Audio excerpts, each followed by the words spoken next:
A'udzu billahi min ilmin la yanfa' wa qalbin la yakhsha wa du'ain isma' bi rahmatika ya arhamar rahimin ya arhamar rahimin ya arhamar rahimin. Amma ba'd. Hadirin hadirat, para habaib, para masyayikh dan para kiai, para sepuh bini sepuh, jemaah haji semuanya, Bapak Ibu yang kami hormati dan kami muliakan. Alhamdulillah pada kesempatan pagi yang cerah ini panjenengan semua seperjuangan dalam haji bisa berkumpul kembali, suatu kenikmatan yang luar biasa. Saya punya rombongan haji tapi berbeda kota, bahkan ada berbeda negara, karena waktu itu Al-Fakir juga di Hadramaut, hajinya lewat Hadramaut, lebih murah daripada Indonesia dan tidak menunggu lama seperti Indonesia sekarang. Di sana cukup nunggu setahun bisa berangkat haji. Maka ada satu orang dari Jakarta, Al-Idrus, beliau itu ingin berangkat haji lewat Hadramaut bersama istrinya, mukim di sana setahun, terus bisa berangkat. Suatu kenikmatan yang luar biasa dan banyak mungkin kenangan-kenangan yang sangat indah yang mungkin tidak bisa ditemukan di Indonesia, karena orang yang berangkat haji kenal waktu di bandara, kenal waktu di Arafah, kenal di Mekah dan lain sebagainya. Mungkin sebelum di Indonesia sebelumnya belum mengenal satu sama lain, tapi dengan ikatan haji, alhamdulillah Allah mempertemukan dalam satu akidah, satu tauhid, yaitu la ilaha illallah, bisa bertemu, berikatan menjadi saudara, insya Allah menjadi saudara fillah dunia akhirat, dan besok di yaumul kiamat kita panjenengan semua dikumpulkan oleh Allah bersama hujjat dan tak muamirin semuanya di yaumul kiamat dalam keadaan ridhonya Allah Subhanahu wa taala. Amin ya rabbal alamin. Hadirin hadirat, Bapak Ibu haji semuanya yang kami muliakan, ini ada dua cerita, dan dua cerita ini berbeda, tapi di situ ada ilmu yang sangat luar biasa. Di zamannya Syekh Abdullah bin Mubarak. Syekh Abdullah ini salah satu ulama yang Masya Allah di zamannya, ulama Afghanistan. Terus Mubarak ini ayahnya hanya orang biasa, tapi beliau ini orang soleh. Maka biasanya kalau orang tuanya soleh, insya Allah anaknya akan dididik menjadi orang yang soleh soleha. Maka mudah-mudahan Bapak Ibu haji semua yang hadir di pagi ini, mudah-mudahan tergolong orang-orang yang soleh soleha dan dikasih oleh Allah keturunan yang soleh soleha. Birru aba'akum tabirru abna'ukum. Berbaktilah kepada orang tua, maka anak-anak keturunan kita akan berbakti kepada orang tua. Nah, bahasa orang Jawa, kacang ora bakal ninggal lanjaran. Atau pepatah lain, buah jatuh itu tidak jauh dari pohonnya. Kita boten nggih Bapak Ibu nggih. Bahasane campur nggih. Nah, buah jatuh tidak jauh dari pohonnya. Dalam arti sifat seorang anak ini tidak akan jauh dari sifat orang tuanya. Sifat seorang anak cerminan orang tua. Ternyata Syekh Mubarak ini Masya Allah orang soleh, tetapi dalam kehidupannya jauh sekali seperti kehidupan kita. Karena beliau ini bekas budak, dalam arti tidak punya harta, hanya seorang pelayan dan itu pun budak. Ternyata punya anak nyon sewu, Syekh Abdullah. Syekh Abdullah ini Masya Allah faqih, alim dan luar biasa. Suatu hari Syekh Abdullah bin Mubarak ini pengen berangkat haji. Ngomong anaknya, nak, abah ini pengen berangkat haji. Cuma saya itu mikirkan kalian, karena saya, kau ya tahu nak, ayah ini tidak punya pekerjaan. Kita juga orang miskin, tapi saya ingin berangkat haji. Kata anaknya bertanya kepada ayahnya, ya bah, jenengan berangkat haji mboten gadah sangu. Jenengan pripun siap? Jawabipun Syekh Abdullah bin Mubarak, siap, karena saya yakin Allah akan memberiku rezeki. Kata anak, ya kalau jenengan siap, kami pun siap. Nah, saya tidak ngasih bekal buat jenengan, buat kalian semua. Tidak apa-apa ya, tidak apa-apa bah. Jenengan ini makhluk, saya pun makhluk. Allah yang ngasih rezeki, bukan engkau. Engkau berangkat, engkau akan dikasih rezeki. Begitu juga kami sekeluarga pun akan dikasih rezeki oleh Allah Subhanahu Wa Taala. Makhluk akan pergi, tapi sang pemberi rezeki tidak akan pergi selama kita dekat dengan sang pemberi. Nah, suatu hari Syekh Abdullah Mubarak ini berangkat Pak. Berangkat tanpa bekal sedikit pun, mboten betul napa-napa, kecuali baju yang akan dipakai untuk haji. Berangkat di pertengahan jalan, mohon maaf, ketemu rombongan yang juga mau berangkat haji. Ditanya, engkau dari mana? Saya dari Afghanistan. Rombonganmu mana? Saya sendiri. Sendiri? Tidak bawa rombongan? Tidak. Lah bekalmu mana? Saya tidak bawa apa-apa. Suatu hari rombongan itu ternyata waktu istirahat kakinya ini digigit ular sehingga belum bisa meneruskan perjalanan. Ternyata subhanallah, orang yang kena gigitan ular itu tanya semua, siapa yang bisa mengobati, tak kasih jaminan hidupnya di Mekah nanti, sampai pulang pun saya kasih uang saku. Siapa? Semua orang mencoba, tidak ada satu pun yang bisa mengobati kecuali Syekh Abdullah bin Mubarak. Diobati terus sembuh. Terus Syekh Abdullah Mubarak ini orang rombongan itu tanya, engkau dari Afghanistan mau ke Mekah tanpa modal, tanpa saku, dan selama perjalanan apa yang kamu lakukan? Ya Allah yang memberi, Allah yang selalu mencukupi aku. Dan terus ini nanti kamu ke Mekah, padahal di sana itu hanya ibadah. Kalau engkau tidak bawa bekal nanti hidupmu bagaimana? Saya yakin Allah sudah mempersiapkan pelantara orang yang akan memberiku jaminan hidup di sana.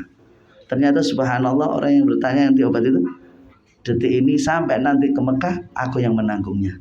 Karena engkau telah mengobati kakiku dan aku bisa berangkat haji.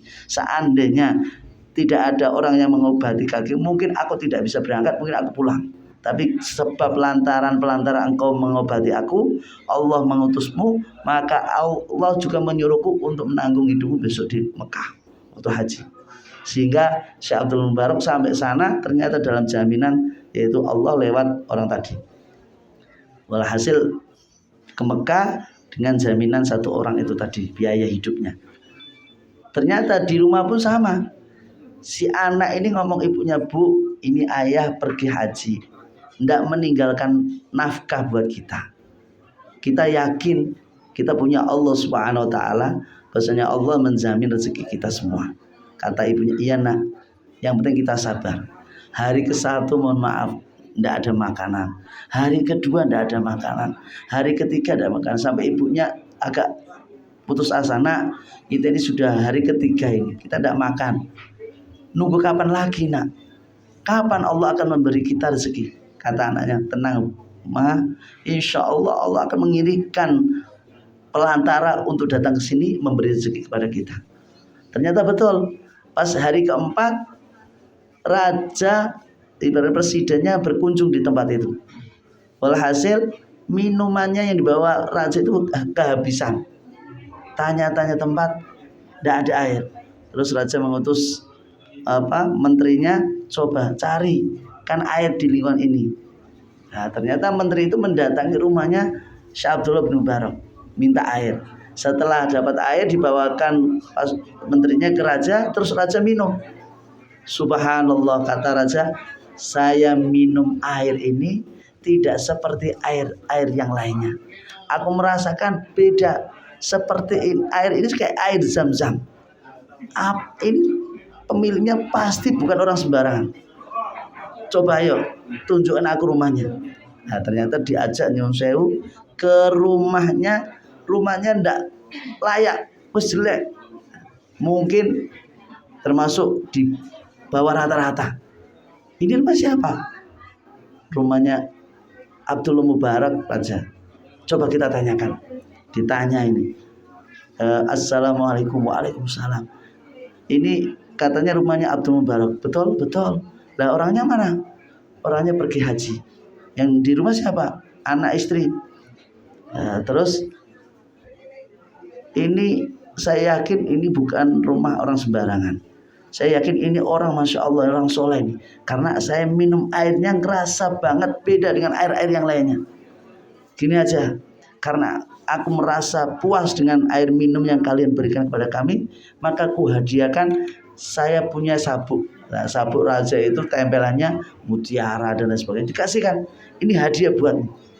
Terus dia menginfokan kepada menterinya, wahai menteri-menteriku juga, kalian juga merasakan air dari rumah ini, maka hadiahkan pula sabukmu untuk pemilik rumah ini. Semua menteri ngasih hadiah yang sama seperti raja tadi, sehingga tiba-tiba dapat harta yang banyak. Walhasil raja dan pasukannya pulang, dia menjual itu, sehingga di total sekitar berapa miliar ini. Dapat uang seketika itu, uang dadaan. Terus keluarga itu merasa kaget dengan jumlah nominal uang yang banyak. Kata anaknya, "Mah, ini uang banyak ini untuk apa ini? Buat apa ini nanti?" Terus anaknya menangis, ibunya menangis. "Nak, kenapa kita menangis?" Kata anak tadi, "Bu, aku menangis dengan banyaknya uang, bukan aku bahagia tidak, tapi justru aku merasa sedih." "Kenapa engkau sedih ya anakku?" "Karena aku takut dengan banyaknya uang ini menjadikan aku lupa sama Allah Subhanahu wa ta'ala, saking enaknya dunia. Maka aku pengen dunia ini cepat keluar dari rumah kita." Kata ibunya, "Aku pun sama, nak.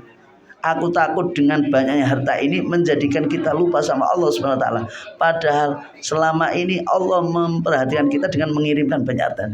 Maka lebih baik kita keluarkan harta ini." Ternyata ngambil bagian sewajarnya. 3 hari tidak makan, ngambil sekitar ya paling sehari misal 100.000. Cuma ngambil 500.000. Padahal itu 1 miliar lebih. Berarti sisanya berapa? Itu semuanya dikasihkan oleh fuqara dan masakin. Nah, inilah gambaran kehidupan orang-orang yang soleh yang Masya Allah. Mungkin di antara kita pernah mengalami seperti ini. Dalam arti saat kita tidak punya, Allah mengirimkan rezeki yang luar biasa.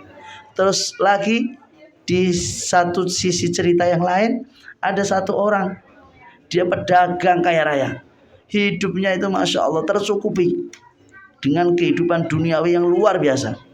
Walhasil suatu hari si pedagang ini berangkat untuk bisnis. Di tengah jalan melewati gunung, ia dibegal, dipalak orang. Tidak cuma dipalak hartanya, tapi dia malah di bawah dimasukkan dalam gua, diikat dengan tali yang kuat, yang pastinya orang ini tidak bisa keluar sama sekali, tidak bisa melepaskan ikatan itu. Walhasil orang itu menangis di dalam gua, menangis sejadi-jadinya. Dia seolah-olah mungkin saya ini mati, mungkin ini anak tidak ada yang menolongnya, karena di dalam hutan, di suatu gua yang tidak pernah dijamah orang. Dia nangis. Terus dia ingat, aku ini Islam dan aku ini punya Tuhan. Mungkin manusia tidak tahu tempatku di sini, mungkin manusia tidak menolongku di tempat ini, tapi aku yakin Allah akan menolongku. Bahkan mungkin Allah, kalau belum saatnya aku meninggal, pasti Allah akan menyelamatkanku. Ternyata betul. Subhanallah. Ternyata ini juga kisahnya Syekh Abdullah bin Mubarak, Syekh Ibrahim bin Adham, salah satu orang kaya menjadi orang miskin. Ini waktu itu Syekh Ibrahim bin Adham salah satu anak gubernur. Beliau ini suka memburu hewan di hutan.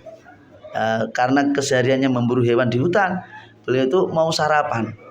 Saat mau sarapan, ada burung ngambil rotinya. Dia mikir, ini burung kok ngambil roti. Emang burung ini sudah ganti konsumsi makanan jadi roti nih. Ini burung apa ini? Kok doyan roti ya? Terbang, diikuti terus sampai ke atas gunung, diikuti terus, diperhatikan, dikejar. Ini kok burung bawa roti, bukan berarti beliau ini pengen membunuh burung, enggak. Pengen penasaran, ini burung gak bawa roti buat apa? Jarang-jarang ini burung gak suka roti. Diikuti. Ternyata burung ini berhenti di suatu gua. Diperhatikan juga terus ini. Burung masuk ke gua. Ternyata burung ini duduk di atas dada seekor, kayak dikira patung waktu itu. Di atas patung. Loh, kok terus rotinya dipecah lewat paruhnya? terus dimasukkan ke dalam mulut satu orang. Ini patung atau manusia? Tapi mulutnya terbuka. Wah, ini manusia ini. Dilukan terus diperhatikan. Setelah itu burung ini terbang. Ternyata terbang apa? Ngambil air dari sungai, dimasukkan dalam mulutnya, terus dikasihkan ke orang itu setiap hari katanya. Terus burung itu terbang, terus Syekh Ibrahim bin Adham mendekati orang tersebut, terikat itu, terus dilepaskan, sudah terlepas, dibangunkan. Terus orang itu menangis dan mengucapkan alhamdulillah, la ilaha illallah Muhammadur Rasulullah. Terus Syekh Ibrahim bin Adham tanya, siapa namamu? Kau orang mana? Dan berapa lama di dalam gua?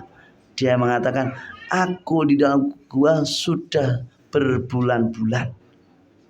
Terus kau selama di gua ini berbulan-bulan, makanan dan minuman yang kau rasa konsumsi dari mana? Dia mengatakan, disitulah aku awal saat di dalam gua aku terikat, aku putus asa. Tapi ternyata aku ingat sama Allah Subhanahu wa taala dan yakin pasti Allah akan menyelamatkanku dan akan memberi rezeki walaupun dalam keadaan aku seperti ini. Subhanallah, itu Allah mengirimkan burung yang mana burung itu aku tidak kenal dan burung itu tidak aku latih, tapi Allah mengirimkan burung itu membawa roti menyuapi aku setiap hari sampai sekarang ini.